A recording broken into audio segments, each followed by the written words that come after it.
So somehow we did it. We're at the end. Day 3 of Riot Fest. I'm James Van Osdol backstage. And now is a good time for you, as the year is winding down, to get a hold of your finances. Achieve cost certainty. The easiest way I can recommend is by switching to solar. There are tax credits floating around out there. National tax credits, local tax credits that will help you save a bundle, like up to 48%, I think is the number. But these are going away at the end of the year. So look into how you can switch to solar and take control of your finances. Sopel Solar, S-O-P-E-L, solar.com. My friend Brent Sopel, former NHL great Brent Sopel, is going to help you switch to solar. You pay nothing out of pocket. The consultation is free, and it's kind of fun to do online. SopelSolar.com. Switch to solar. Have cost certainty for the first time probably ever.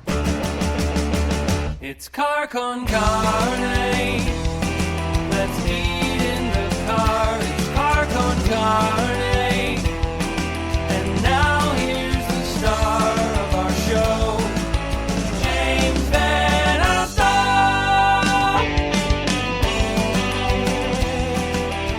So I have such fond memories of the 1990s here in Chicago.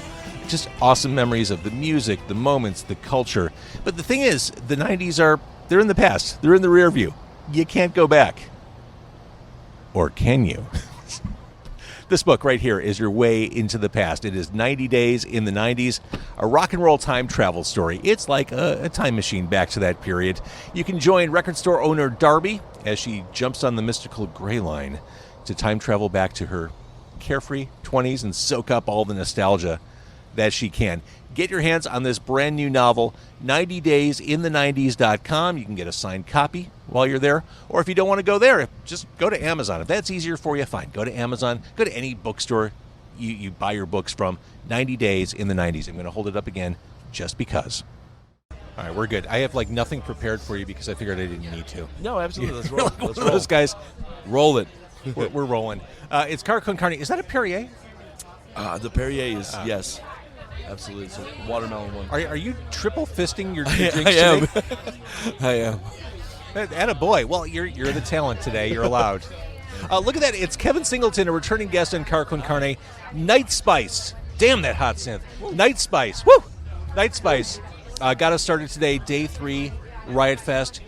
Before we even talk about that, I've got to say, Kevin, it's a hot day. It's a sunny day. Aren't you baking in that black hoodie? Yes. I'm worried about you. That's why you're triple fisting. Yeah. No, it's mind over matter at this point. And I sunburned terribly, and I'm not trying to deal with that. So the hoodie's on. The hoodie's here. The hoodie's here to stay. You are fair-skinned. Absolutely. And I burn like nobody's business on the arms specifically, and I'm not trying to. Not today. This is one of life's cruel things in that Night Spice is made for summer sun.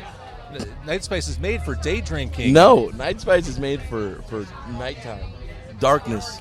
Well, No. let's talk about that. So you opened up the Radical stage yesterday at Riot Fest. Broad daylight. You brought it. How did it feel to you? It felt wonderful. I really, this is the earliest I've ever sang in my life. So that was cool. I swallowed a bee during our second song. I did, and I complained about it for a little while. A bee went in my mouth and stung me during our set, during our second song. It actually stung you? Oh yeah, in the mouth. It flew right in my mouth and stung me right inside of the mouth. Wait, now that's why you're triple fisting. No, I'm triple fisting because it's hot as hell and I need liquids. Wait, and you knew it was a bee because you spit it out, or how do you know it was a bee? I saw it. I saw it flying around me, buzzing around, and then it went right in my mouth when I was singing. It was luckily right when I held the note out and stopped and pulled away. Is when it was. I felt it in my mouth and then it stung me. It was disgusting. Well, I'm glad you're not allergic. I'm not allergic. That would have been a good story. It would have been a memorable day at Riot Fest. This interview wouldn't be happening right now. No, that would have been terrible. There'd be anaphylaxis going on stage. Jesus. We played in Scotland in my old band that I'm not going to name, but because it's irrelevant. But I stepped on a power. We had power converters because our power was different, obviously, over there. And I stepped on this thing and got shocked and missed 2 complete songs. I was out of it. Yeah. So this would have been worse because at least I got up and played. If I was allergic, we'd have been done. Well, luckily, there's a hospital right there, though. is. So a bee went in your mouth and stung you. You know, bees are attracted to sweet things. That's and right. The bee zeroed in on your sweet mouth. There we go. All right, but seriously, I love that. I went up. I wasn't able to stay long because I'm doing interviews back here. But it felt right seeing you guys up there. Thank you. Yeah, I actually think now that we've done a couple daytime festivals, I think I'm going to change our band name, and we are officially Day Spice now. We're done with this night shit. So, you guys swear? Yeah, you've been on that podcast before. Come on. All right, I always got to ask. You never know. Because you're respectful. I'm always respectful. I respect everybody. But that said, you did this one. You did Riot Fest. You're at Summerfest. This feels like it's been an extraordinary year. It has been. It's been a roller coaster, like a good roller coaster, like I don't know, like Batman the Ride or something. You know, something. Well, I think Batman the Ride's in the dark. I love it. I love it. The American Eagle with the helix. I don't know if you're like me, Kevin. Last time I went to Six Flags, I realized I think I'm too old for all the intense roller coasters now. No, absolutely. I'll do everything. I'll skydive.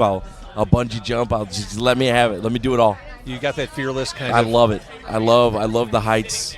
The first time I went, I've never skydived yet, but I want to. That's like my next thing. That's what I want to do, like more than anything in the world. But I've done bungee jumping twice. Which in Wisconsin Dells both times off a bridge. It was really fun. But you're a thrill seeker. I love it. I love it.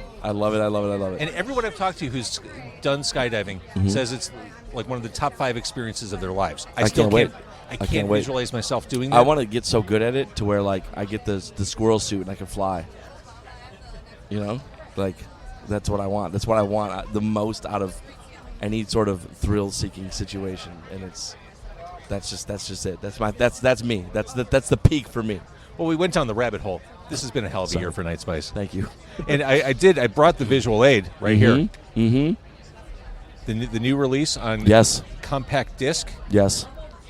Welcome to Miami, Illinois. Welcome to Miami, Illinois. Welcome to Douglas Park, Illinois, for Riot Fest. What a great year. What fun to see you on stage. I guess, how do you follow up everything that's come up to this point? What's next for Night Spice? What's next for Night Spice is a double release in November, Thanksgiving weekend. We're doing 2 release shows for 2 releases. Both of them will be about 6 songs each, and they're going to be fun. It's going to be very fun. Night one is going to be called The Masquerade, the Miami, Illinois Masquerade. Think like Kubrick, Eyes Wide Shut kind of vibe. Kind of like a high-end key party. Yeah, okay. It's supposed to be invite only, but like we're going to do this whole viral thing where you can decode the password and decipher all that stuff, and I think it's going to be really fun. We have 2 different sets of lineups each night. And then it's the the Miami, Illinois beach party is night 2, and that's beach themed in the middle or Thanksgiving weekend. It's gonna be cold but it's gonna be hot as fuck in there. So I can't wait. This all leads me to the most important question: Are you in fact living your best life right now? I absolutely am. I am on cloud fucking 9, and I have been for a while. It is and it's crazy. They say there's that movie by that one director, Christopher Nolan. It's called the Dark Knight or some shit. Heard of it. They say that it's the night is darkest just before dawn. And I feel like during COVID's pandemic lockdown, everything sucked, and everything was sucked for everybody. And I hope everybody else came out of COVID swinging like me, because I'm going for the fence. You are, and I know how busy you are with your day job, with family, and with Night Spice. Like, you're just one of those creative spirits. You got to keep creating. I gotta move. I totally get that vibe. I totally understand it, and I love the results. Thank you so Night much, Spice. Ladies and gentlemen, this man got stung by a bee his throat while on stage. Yes, it sucked. Let's see Trent Reznor recover from something like that. Let's see Ice Cube recover from that. Glenn Danzig would bitch all night about that, but not you. Not me. Not Night Spice. I ate it. Eat the bee. I ate the bee. Eat the bee. Eat the bee. And then I played 7 more songs, and then I took my shirt off at the end, and I showed everybody what a real man looks like. Before we go, I should bring up the most recent video, which has your drummer Mark, also shirtless. Yeah, shaming shredded. all of us Shredded. men. Like, you know what? Mark was a thick boy back in back a couple months. Dude has lost like 60 pounds since March, and he was like a beefy little, stocky little man. We used to call him the Big Chest. Like, we had nicknames for him, and like. We called him Hamburger Helper behind his back, and like a bunch of, like all sorts of cool names, and like I'm allowed to do that though. I'm a big guy, so I'm allowed to fat shame fat people because I'm fat. But anyway, just kidding. But I'm not though. You ever see that? Never mind. So, anyways, Mark, he looks fabulous. He used to be a thick boy. He's not anymore. He's now the gold standard that we should all aspire to. No. This is the gold standard right here. He swallowed a bee. He is the man behind the man behind Night Spice, representing Chicago. There's something to be said for that ambassadorship to be one of the local bands on stage at Riot Fest. Yeah, pretty fucking cool. You know what? The one thing that escaped me is that I didn't give the other bands a shout out on the stage or Riot Fest a shout out. I said like, "Welcome to Riot Fest," stoked to be here, blah blah blah, but. I think I've made it apparent that I'm very grateful. Without a doubt. And I thank you, Riot Fest, so much. I'm gonna every press outlet I do for all one more of them that I do for the rest of the day is gonna be just gratitude central. So I'm gonna get a Riot Fest tattoo next week. All right, Kevin, Night Spice, we love you. Thank you. Thank you so much.